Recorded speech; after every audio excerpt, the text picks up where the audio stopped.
ಕರಗ ಮೆರವಣಿಗೆ ವೇಳೆ ಅವಘಡವೊಂದು ತಪ್ಪಿದೆ. ಬೀಳ್ತಾ ಇದ್ದಂತ ಸಿಸಿಟಿವಿ ಕಂಬವನ್ನ ತೆರವು ಮಾಡಲಾಗಿದೆ. ಸಿಸಿಟಿವಿ ಪೋಲನ್ನ ಹಿಡಿದು ಜನರೇ ಅದನ್ನ ಬದಿಗಿಟ್ಟಿದ್ದಾರೆ.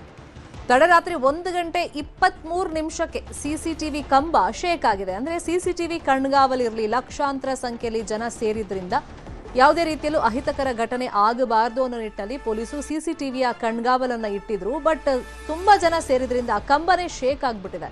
ಸಾವಿರಾರು ಸಂಖ್ಯೆಯಲ್ಲಿ ಜನ ಸೇರಿದಂತ ಎಫೆಕ್ಟ್ ಅದು. ಬುಡ ಸಮೇತ ಅಲ್ಲಾಡ್ತಾ ಇತ್ತು ಸಿಸಿಟಿವಿಯ ಕಂಬ.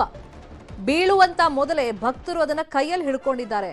ಜನರ ಮೇಲೆ ಬಿದ್ದಿದ್ರೆ ದೊಡ್ಡ ಅನಾಹುತ ಸಂಭವಿಸ್ತಾ ಇತ್ತು. ಬಟ್ ಜನಾನೇ ಎಚ್ಚೆತ್ಕೊಂಡಿದ್ದಾರೆ, ಅದಕ್ಕೆ ಅವಕಾಶವನ್ನ ಮಾಡಿಕೊಟ್ಟಿಲ್ಲ. ಆ ಬೀಳೋ ರೀತಿ ಇತ್ತಲ್ಲ ಕಂಬ, ಅದನ್ನ ತೆರವು ಮಾಡಿದ್ದಾರೆ. ಬೆಂಗಳೂರು ಕರಗದಲ್ಲಿ ಅನಾಹುತ ಒಂದು ತಪ್ಪಿದೆ. ಧರ್ಮರಾಯಸ್ವಾಮಿ ದೇವಸ್ಥಾನದ ಮುಂಭಾಗದಲ್ಲೇ ಇತ್ತದು. ದೃಶ್ಯದಲ್ಲಿ ಗಮನಿಸ್ತಾ ಇದೀವಿ, ಮುಂಭಾಗದಲ್ಲೇ ಇತ್ತು ಆ ಸಿಸಿಟಿವಿ ಕಂಬ. ಅದನ್ನೀಗ ತೆರವು ಮಾಡಲಾಗಿದೆ. ಇದೇ ವಿಚಾರವಾಗಿ ಇನ್ನಷ್ಟು ಡೀಟೇಲ್ ಆಗಿ ಇನ್ಫಾರ್ಮೇಶನ್ ಕೊಡ್ತಾ ಹೋಗೋದಕ್ಕೆ ಫೋನ್ ಸಂಪರ್ಕದಲ್ಲಿ ಕನೆಕ್ಟ್ ಆಗಿದ್ದಾರೆ ನಮ್ಮ ರಿಪೋರ್ಟರ್ ಪ್ರಗತಿ ಶೆಟ್ಟಿ. ಲಕ್ಷಾಂತರ ಸಂಖ್ಯೆಯಲ್ಲಿ ಜನ ಸೇರ್ತಾರೆ ಅಂತ ಹೇಳಿ ಎಲ್ಲಾ ರೀತಿಯಲ್ಲೂ ವ್ಯವಸ್ಥೆಗಳನ್ನ ಪೊಲೀಸ್ ಇಲಾಖೆ ಮಾಡಿತ್ತು. ಬಟ್ ಜನ ಜಾಸ್ತಿ ಆಗಿದ್ರಿಂದ ಈ ಸಿಸಿಟಿವಿ ಕಂಬಕ್ಕೆ ಏನ್ ಎಫೆಕ್ಟ್ ಆಯಿತು ಮತ್ತು ಅನಾಹುತವನ್ನು ಹೆಂಗ್ ತಪ್ಪಿತು ಅಲ್ಲಿ? ಶರ್ಮಿತಾ, ತಡರಾತ್ರಿ ಸುಮಾರು 1:24 ಹೊತ್ತಿಗೆ ಆಗಿರೋ ಘಟನೆ ಇದು. ಚಿಕ್ಕ ಜನ ಸೇರ್ತಾ ಹೋಗ್ತಾರೆ. ಅಂದ್ರೆ 10 ರಿಂದ 15 ಲಕ್ಷ ಜನ ಬರುವಂತಹ ನಿರೀಕ್ಷೆ ಇತ್ತು. 2,000ಕ್ಕೂ ಅಧಿಕ ಪೊಲೀಸರ ನಿಯೋಜನೆ ಆಗಿತ್ತು. ಆದ್ರೆ ಒಂದೇ ಸಲ ಅಂದ್ರೆ 2:10 ಕರಗವನ್ನು ಹೊತ್ತು ಜ್ಞಾನೇಂದ್ರ ಅವರು ದೇವಸ್ಥಾನದ ಆಚೆ ಬರ್ತಾರೆ.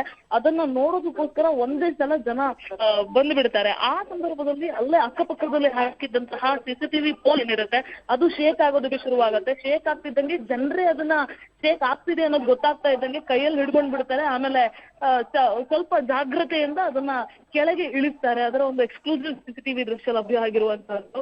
ಆ ಸಂದರ್ಭದಲ್ಲಿ ಯಾರಿಗೂ ಕೂಡ ಒಂದು ಚಿಕ್ಕ ಪುಟ್ಟ ಕೈಯೇಟು ಕಾಲೇಟು ಆಗಿರೋದು ಬಿಟ್ರೆ ಯಾರಿಗೂ ಕೂಡ ಅಂತ ದೊಡ್ಡ ಪ್ರಮಾಣದಲ್ಲಿ ಯಾರಿಗೂ ಕೂಡ ಏನು ಅಂತಹ ಒಂದು ಸಮಸ್ಯೆ ಆಗಿಲ್ಲ. ಎಷ್ಟು ಹೈಟ್ ಇತ್ತು, ಒಂದು ಅಂದಾಜು ಎಷ್ಟು ಹೈಟ್ ಇತ್ತು ಆ ಕಂಬ? ಮತ್ತೆ ಜನ ಯೂಶುವಲಿ ಅಲ್ಲಿ ನುಗ್ಗಲು ಆಗುತ್ತಲ್ಲ, ಸೊ ಆ ಟೈಮ್ ನಲ್ಲಿ ಜನಾನೇ ಅದನ್ನ ಅಲ್ಲಾಡಿಸಿ ಲೂಸ್ ಮಾಡಿರೋದ ಹೆಂಗೆ? ಖಂಡಿತ ಜನರೇ ಅಂದ್ರೆ ವ್ಯವಸ್ಥಿತವಾಗಿ ಅದು ಅಲ್ಗಾಡದೆ ಇರೋ ರೀತಿಯಲ್ಲೇ ಹಾಕಿದ್ರು. ಆದ್ರೆ ಜನ ಸಂಖ್ಯೆ ಜಾಸ್ತಿ ಆಗ್ತಾ ಇದ್ದಾಗೆ ತುಳಿಯೋದು, ಅಲ್ಲಾಡೋದು, ಅದನ್ನ ಅಲುಗಾಡ್ಸೋದು ಹೀಗೆಲ್ಲ ಆಗಿದ್ದಂತಹ ಕಾರಣದಿಂದ ಅದು ವಾಲೋದಕ್ಕೆ ಶುರುವಾಗತ್ತೆ. ಅಂದ್ರೆ ದಿಢೀರಂತ ಏಕಾಏಕಿಯಾಗಿ ಕೈಯಲ್ಲಿ ಎಳೆಯೋದು, ಪ್ರೆಷರ್ ಬರೋ ಪ್ರೆಷರ್ ಎಲ್ಲ ಜನ ಆ ಪೋಲ್ ಮೇಲೆ ಹಾಕ್ತಾರೆ. ಅದಂತ ಒಂದು ಭದ್ರವಾಗಿ ಇದ್ದಂತಹ ಪೋಲ್ ಏನಲ್ಲ, ಬಹಳ ಚಿಕ್ಕದಾಗಿ ಅಂದ್ರೆ ಇತ್ತೀಚೆಗೆ ಹಾಕಿರೋದ್ರಿಂದ ಅದ್ರ ಬುಡ ಅಷ್ಟೊಂದು ಗಟ್ಟಿಯಾಗಿ ಇರ್ಲಿಲ್ಲ.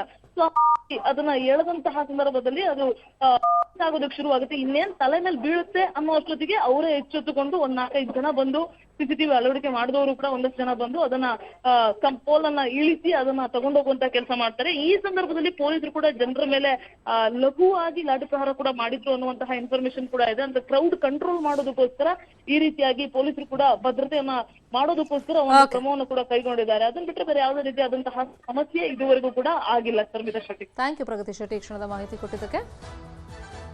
ಇವತ್ತು ನಮ್ಮೂರಲ್ಲಿ ನ್ಯೂಸ್ 18ನಲ್ಲಿ ಪ್ರಸಾರವಾದಂತ 2 ಸುದ್ದಿಯ ಫಾಲೋಅಪ್ ಅನ್ನು ನ್ಯೂಸ್ 18 ಮಾಡುತ್ತೆ. ನೋಡ್ತಾರೆ ನ್ಯೂಸ್ 18 ಕನ್ನಡ, ಜಾಲ ನಮ್ಮದು, ಬಲ ನಿಮ್ಮದು.